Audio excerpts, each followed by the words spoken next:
year, unless we work together, Democrats and Republicans, to address the root causes. There have been policies and bills the president worked with Senator Lindsey Graham as an example on a bill to try to give more funding to address the root causes in these countries. If we don't take those steps now, we're going to keep being on these cycles every year, year after year. Last question from the interview last night. Yeah. We talked about the topic of Governor of New York, Andrew Cuomo. I guess my question is, why did President Biden feel the need to weigh in to say that if the claims of these women were confirmed, that the governor would likely be prosecuted? Well, the president respects the role of law enforcement and the justice system, as we often state from here, and as he has often stated. He was asked a specific question about what should happen if the investigation confirms the claims of the women, and he answered that question. So in the past from this podium, previous Democratic administrations, they've said we're not going to weigh in, not going to put our finger on anything that has to do with the Justice Department or their decision. He was not saying this is going to happen. Obviously, the process is going to play out. There's an ongoing investigation that should be swift. It should be thorough, and obviously, it will determine what the outcome is here. And he certainly respects that. Okay, thank you, Jen. Go ahead. Just want a couple of questions. So on the Atlanta shootings, do you see some need for the White House and the administration to create perhaps a point person to address anti-Asian violence, even though the shooting hasn't necessarily been linked? It is a concern that the president has raised. Is there some move afoot like that? Well, first I would say that it's important to note that the president, we've put out a few updates today, but just to reiterate, he was briefed overnight. He obviously talked to the Attorney General and the FBI Director this morning, and we're continuing to monitor the situation. As you touched on, local and federal law enforcement are still determining a motive. They had their own press conference this morning. That doesn't change the fact that this news was horrific. And broadly speaking, there has been an increase, as you have noted, and we have all seen, in attacks and crimes and hate crimes as well, and other circumstances against Asian Americans. And that's why he raised this in his address when he delivered in his primetime address on Thursday night. He did sign an executive order, and actually there are ongoing processes, including from the Department of Justice, where they're doing listening sessions now. HHS will start those soon. He signed that executive order within the early part of his administration, and he's also asked Susan Rice and Cedric Richmond to do listening sessions as well, so that we can hear from the community and determine how that should impact policies moving forward.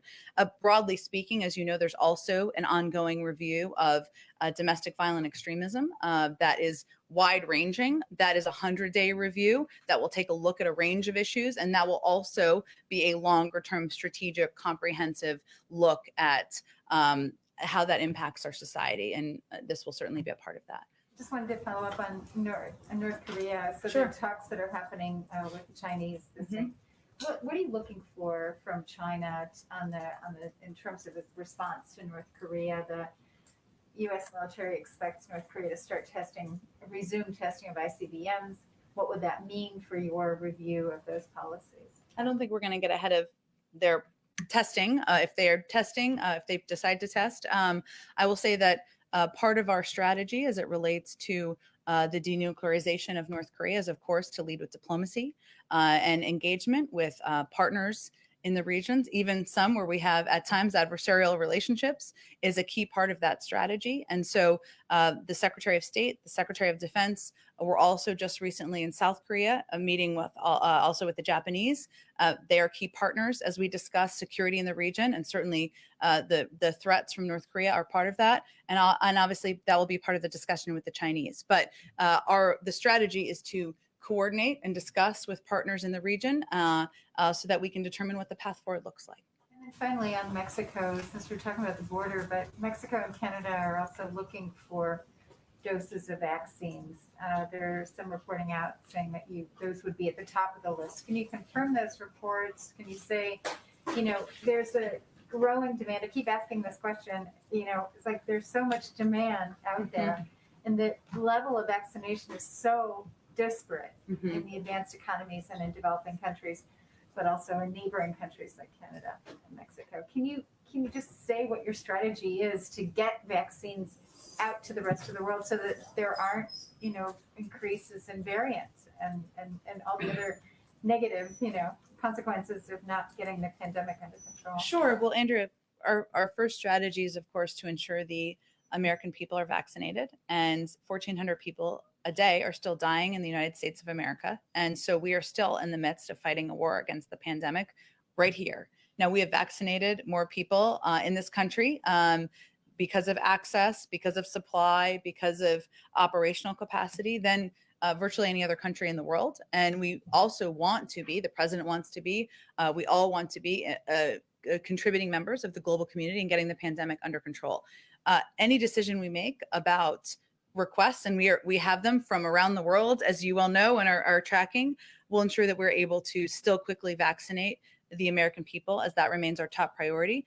We have received requests from both Mexico and Canada and are considering those requests carefully, but I don't have any update for you on whether they will be granted and a timeline for that. Go ahead. Thanks, Jen. Following up on Darlene's question about the Russians who are clearly very upset, what did the president actually mean when he answered yes or something like that to, is President Putin a killer? Was he talking literally or was he talking metaphorically? I don't have anything more for you to provide analysis on that, but I can say Extremely upset about it. So. he also repeated a story that he told in his own book about a conversation he had with President Putin, and as was evident in the readout we provided of the call the president had with President Putin, he does not hold back on his concerns about what we see as malign and problematic actions, whether it is engagement in the 2020 intervention, in the 2020 election interference, a report obviously released just yesterday, their involvement in the poisoning of Alexei Navalny, ongoing reviews that are related to bounties on troops, and of course the SolarWinds hack. So he's not going to hold back in his direct communications, nor is he going to hold back publicly. And we have still found ways to work together on areas where we have mutual interests, including the extension of New START by 5 years. So that's diplomacy in action there. Go ahead. Sorry, one more, if you don't mind. From moving from Russia to China. So while Secretaries Blinken and Austin are out in Asia, there's an elephant in the room, which would be the growing talk about China having designs on Taiwan. Is the US publicly committed to defending Taiwan, come what may? I don't think I have anything new on our policy as it relates to Taiwan for you today. Obviously, there are a range of topics, including Taiwan, that will be discussed in these conversations in Anchorage that are happening over the next 2 days, if I'm getting the time frame correct. And I'm sure the Secretary of State and their National Security Advisor will come out and engage with the press when those meetings conclude. Go ahead. Thanks, Jen. Back to that DNI report. There's an assessment in there that Moscow will continue to try to influence U.S. elections. And it said the reason is that the Kremlin has concluded that it's a manageable risk. And so I'm wondering, I anticipate that you're cooking up some sanctions down the road, and we've got a review and whatnot, and we've heard some sharp language from the president. But it seems like Moscow has concluded that they can handle that. And so how will you keep them from interfering in the third consecutive presidential election? Well, first, the president's relationship and this administration's relationship with the Russians will be very different from what we've seen over the last 4 years. And we've already seen evidence of that from his first phone call with President Putin. President Biden has been clear that the United States will also respond to a number of destabilizing Russian actions. And as you know, and as we've already talked about, we have requested new or declassified intelligence community assessments in 4 such areas and plan to respond to each of them in the coming weeks. Those are ongoing. I would say that the Russians have intervened or attempted to intervene in elections for many years. I mean, long before 2016. And we, certainly are very eyes wide open about that and fully aware of that. But they're going to pay a price, as the president conveyed last night. We are not going to look the other way, as we saw a bit over the last 4 years. And we will continue to press them on their actions. There's some language in that report. It said proxies for President Putin have undergone a disinformation campaign, or underwent a disinformation campaign, in particular alleging or pushing out disinformation of corruption of President Biden, and also the report specifically mentions his son. So what is his reaction to Putin and his proxies going after him personally? That was not our first awareness of that. I think we all saw that play out in public.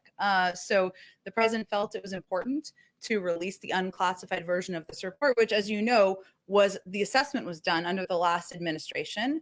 It is the evidence of the hard work of the men and women in the civil service who keep government functioning. But it's important for people in this country, members of Congress, other countries to understand what their actions are. And if we want our adversaries like Russia are attempting to divide us. And one of our strategies is to transparently expose their tactics so that the world is aware of them. So that's why we released this report. Go ahead. On the president's interview, he said on taxes that anybody making more than $400,000 will see a small to a significant tax increase. To clarify, did he mean individuals or households? Because it wasn't very clear.